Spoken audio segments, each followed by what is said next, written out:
Kurdistan کا ایک شہزادہ صلاح الدین ایوبی جو نور الدین زنگی کے شاگرد تھے اور ان کی فوج کے سپاہی تھے، ان کو یہ روزانہ خبریں تھی کہ بیت المقدس میں سب کچھ اجاڑ دیا گیا ہے، مسلمانوں کی اذان بند ہے، وہاں نہ جمعہ کا خطبہ ہو سکتا ہے، نہ ہی عبادت کے لیے وہاں پر نماز پڑھی جا سکتی ہے۔ ایک دن گزر رہے تھے، انہوں نے ایک لکڑی کا ممبر بنوایا اور پھر عزم کر لیا کہ یہ ممبر میں بیت المقدس میں رکھ کر کے رہوں گا اور اس سے خطبہ دیا جائے گا۔ وہ ان کا عزم تھا اور اس پر لے کر کے چلتے رہے۔ تقریباً آپ نے 17 جنگیں لڑی ہیں، 17 جنگیں لڑی، اور صلاح الدین ایوبی کو جو درپیش مسائل تھے وہ کہا گیا ہے کہ پہلے تو انہوں نے جو روڈ میپ بنایا تھا اس حساب سے ان کو 2 سال کے اندر یہ جنگوں میں فتح کر لینا تھا۔ 2 سے 4 سال کے اندر ان کے دماغ میں یہ تھا کہ بیت المقدس کو میں حاصل کر لوں گا، لیکن فرماتے ہیں کہ اپنوں کی مخالفت اتنی تھی، جگہ جگہ سے کوئی مسلمان بیٹھا ہوا ہے، نواب بیٹھا ہے، کہیں کوئی کسی چھوٹے علاقے کا خلیفہ، کوئی گورنر، سب پکڑ پکڑ کر کے ان کی ٹانگ کھینچیں، ان کے فوجیوں میں ورغلائیں اور الگ الگ وسوسے ڈالیں، جس کی وجہ سے پہلے اپنوں سے بھڑتے بھڑتے آپ کو 18 سال لگ گئے۔ بیت المقدس پھر پہنچے، صلیبیوں سے معرکہ آرائیاں ہوتی رہیں، پھر وہ 87 سال کے بعد صلاح الدین ایوبی نے دوبارہ بیت المقدس کو ان عیسائیوں سے پاک کیا اور آپ نے وہ ممبر وہاں پر لگایا اور تاریخی خطبہ عطا کیا تھا۔ اس کے بعد وہ بیمار ہو گئے صلاح الدین ایوبی رحمۃ اللہ تعالیٰ علیہ۔ 17 جنگیں جس نے لڑیں، اور عیسائی آج بھی صلاح الدین کے نام سے ڈرتے ہیں اور بہت سارے تعریف بھی کرتے ہیں کہ ایسا جرنیل ہم نے دیکھا ہی نہیں دنیا میں صلاح الدین ایوبی کی طرح۔ وہ خون کا پیاسا نہیں تھا، وہ امن کا پیاسا تھا۔ کتنے تو قیدی ایسے آتے تھے جن کو وہ صرف ایگریمنٹ کر کے آزاد کر دیتا۔ عیسائی اس بات پر آج بھی اقرار کرتے ہیں کہ جنگوں میں قید جو ہونے والے کو کوئی چھوڑتا نہیں ہے، لیکن صلاح الدین ایوبی ایک نہیں لاکھوں لوگوں کو آزاد کیا ہے، 1000 بھی نہیں، لاکھوں لوگوں کو آزاد کیا ہے۔ صلاح الدین ایوبی رحمۃ اللہ تعالیٰ علیہ، اللہ ان کی تربت پر کروڑوں رحمتیں نازل فرمائے۔ حیرت کی بات یہ ہے کہ ان کا آخری وقت آیا تو رونے لگے، بستر پر رو رہے تھے۔ لوگوں نے پوچھا کہ کیا بات ہے؟ صلاح الدین ایوبی کہتے ہیں میں نے منت مانگی تھی اللہ سے کہ اے اللہ بیت المقدس فتح ہو جائے تو میں حج پہ جاؤں گا۔ کہا تو پھر کیا ہوا؟ کہا میرے پاس اتنے پیسے نہیں ہیں کہ میں حج کر سکوں۔ یہ وقت کا وہ عادل حکمران جس کی تاریخ عدل سے بھری ہوئی ہے، لیکن یہ بھی تاریخ ہے کہ مال لوٹ کر کے اگر اپنا محل بنایا ہوتا تو صلاح الدین کے بہت سارے آج محلات ہوتے، لیکن وہ آخر وقت بستر پر اس غم سے رو رہے تھے کہ میرے پاس حج پہ جانے کے لیے پیسے نہیں ہیں۔ جس کے زیر نگیں کتنے علاقے آتے تھے اس وقت، بہت سارے علاقوں کا وہ خلیفہ۔ لیکن میرے عزیزو، اسلام کی سچی تاریخ ایسے ہی خلفاء سے ہے، ایسے ہی خلفاء سے نظام ہے۔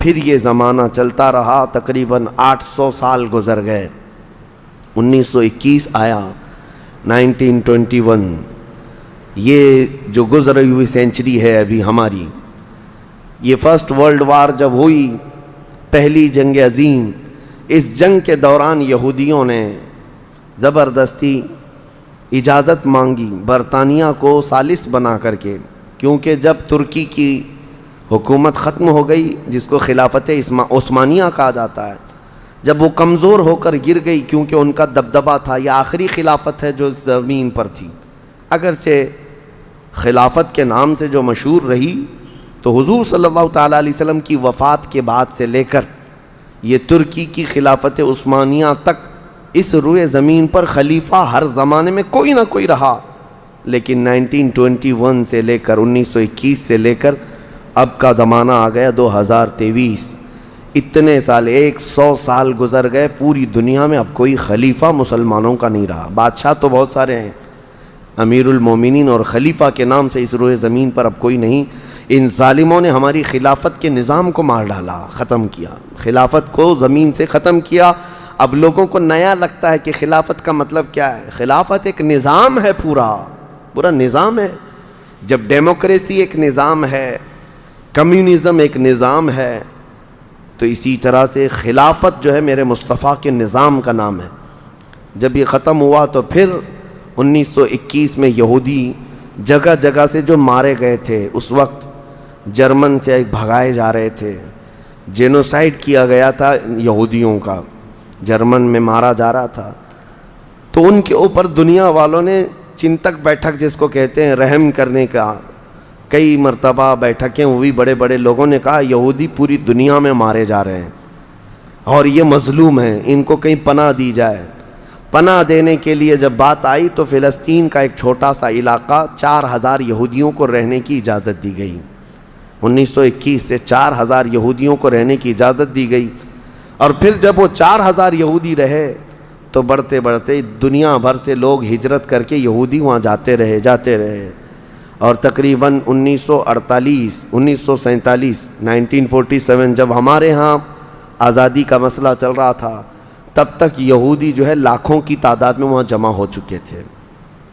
اور جمع ہو کر کے ان لوگوں نے, اور اسی وقت ہٹلر کا دور بھی ختم ہوا تھا اور ہٹلر نے ان کو بہت مارا تھا, جس کو ہولوکاسٹ کہا جاتا ہے, اور بہت زیادہ ظلم کیا تھا. تو یہ سب بھاگ کر کے فلسطین میں جمع ہوئے اور پھر ایک ایگریمنٹ سائن کروا لیا گیا دنیا کی بڑی بڑی طاقتوں سے کہ یہ اسرائیل ایک کنٹری ہے. فلسطین کو 2 حصوں میں بانٹ دیا گیا, آدھا عربوں میں آدھا یہودیوں میں. فلسطین کے 2 حصے کر دیے, تو آدھا یہودیوں کو ملا تو ٹھیک ہے, لیکن اس کے غصے میں عربوں میں جنگ شروع ہوئی.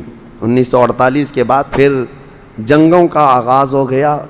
جارڈن, سیریا, مصر, ان لوگوں نے اسرائیل کے ساتھ, انہوں نے نئی کنٹری کا نام اسرائیل رکھا تھا, جنگ کیا.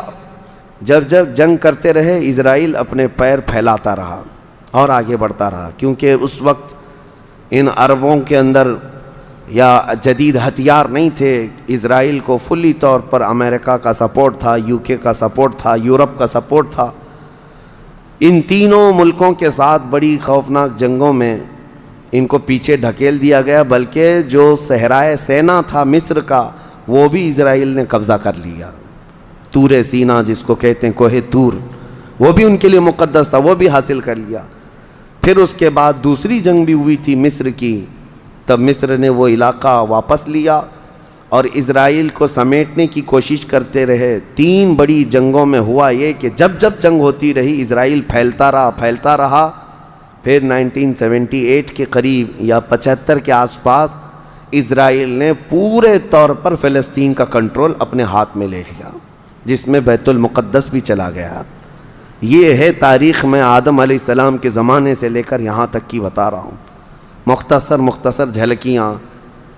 اس کے بعد سے یہودیوں نے بیت المقدس کا کنٹرول اپنے ہاتھ میں لیا, حالانکہ UN کا یہ فیصلہ ہے کہ پورے اسرائیل کو یہ خاص طور پر تنبیہ کی گئی ہے کہ صرف مسجد اقصیٰ جو بیت المقدس ہے اس کا کنٹرول اور اس کا مینجمنٹ, اس کے انتظامات یہودیوں کے ہاتھ میں بھی نہیں رہیں گے اور وہاں کے فلسطینی مسلمانوں کے ہاتھ میں بھی نہیں رہیں گے. یہ جارڈن کی حکومت کو دیا گیا ہے.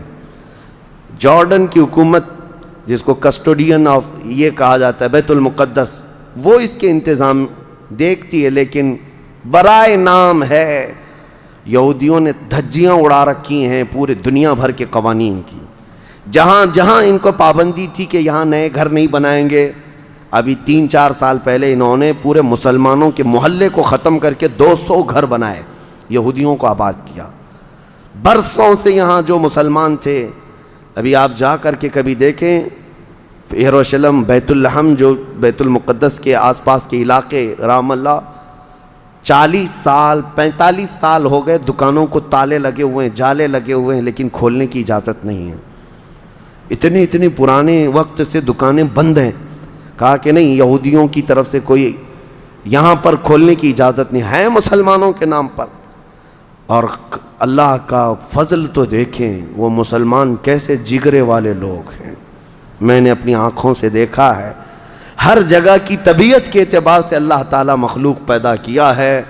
ان ظالم غاصب اسرائیلیوں کو ہم نے دیکھا، یہ بندوق تانے بیت المقدس کے ہر دروازے پر کھڑے رہتے ہیں، اور مسلمانوں کا فلسطینی 8 سال کا بچہ آتا ہے، اس کی نال یوں پھینک کر کے مسجد میں اندر جاتا ہے، نماز پڑھتا ہے، پھر نکلتا ہے، اور وہ فوجی دیکھتا رہ جاتا ہے، کچھ نہیں کرتا۔ بسا اوقات گولیوں سے برساتے ہیں، روزانہ کا معمول یہ ہے۔ رات کو گولیوں کی بارش ہوئی، سمیٹ کر کے ختم کیا گیا، زخمی ہاسپٹل میں گئے، دوسرے دن دیکھا عصر کے بعد بیت المقدس کے باہر صحن جو ہے وہاں پر پھر عورتیں بچے سب جو روزانہ عصر سے لے کر مغرب تک اپنی روٹیاں اپنے کھانے لے کر کے آتی ہیں، بیٹھتی ہیں، ایسا لگتا ہے یہاں کچھ ہوا ہی نہیں، کچھ ہوا ہی نہیں۔ مائیں بچوں کو بچپن سے یہ چیز ڈال دیتی ہیں کہ بیٹا اگر تو ابھی گھر سے گیا نماز کے لیے تو ہمیں یہ یقین نہیں ہوتا کہ تیرا جسم آئے گا کہ تیری لاش آئے گی۔ ہر ماں کا یہ وہاں پر جذبہ ہے، اور یہ حدیث پاک میں موجود ہے۔ میرے آقا صلی اللہ علیہ وسلم نے فرمایا لا تزال طائفۃ من امتی، میری امت میں سے ایک جماعت ایسی رہے گی جو قیامت تک حق کے لیے لڑتی رہے گی، اور اللہ ان کا ناصر و مددگار ہوگا۔ بیت المقدس کی یہ تاریخ آج، بیت المقدس کو انہوں نے خون میں نہلا رکھا ہے، یہودیوں کا زبردستی اس پر قبضہ ہے۔ اب یہ چاہتے کیا ہیں یہ بھی میں آپ کو بتا دوں، یہ چاہتے ہیں کہ یہ مسجد اقصیٰ جو تعمیر ہوئی یہ حضرت عمر کے حکم سے ہوئی، پھر اموی خلفہ جب آئے، خلیفہ ولید بن عبد الملک، اس نے پوری مسجد بنوائی، اور یہ جو پیلا گنبد آپ دیکھتے ہیں قبۃ الصخرہ جو مسجد اقصیٰ سے جس کو مشہور کیا گیا ہے، یہ قبۃ الصخرہ ہے، ڈوم آف راک جس کو کہتے ہیں، یہ اصل اس سے لگی ہوئی ہے بیت المقدس کی مسجد پرانی، اس کو شو نہیں کرتے، اس کو یہ گرا کر کے اس کو پورا زمین بوس کر کے 3rd ٹیمپل بنانے کا پلان ہے۔ ان کو یہ چاہیے کہ حضرت داؤد علیہ السلام کے زمانے میں جو کام شروع ہوا تھا، سلیمان علیہ السلام نے جو مندر بنایا تھا، جو ٹیمپل بنایا تھا، ہم اس کو اسی جگہ تعمیر کریں گے۔ تو بیت المقدس مسجد اقصیٰ کی دیوار سے دیوار انہیں گرانا ہے، اس کے لیے یہ کیا کیا سازشیں کرتے رہے، کھدائی کرتے رہے کہ یہاں پرانا خزانہ ہے، فلاں چیزیں ہیں، ثبوت نکالنا ہے، کتنا دیواروں کو ہلانے کے لیے آرٹیفیشیل زلزلے لائے گئے، مصنوعی طور پر یہ زمین ارتھ کویک لائے گئے کہ مسجد اقصیٰ گر جائے، لیکن اللہ کی مرضی جب تک چاہے۔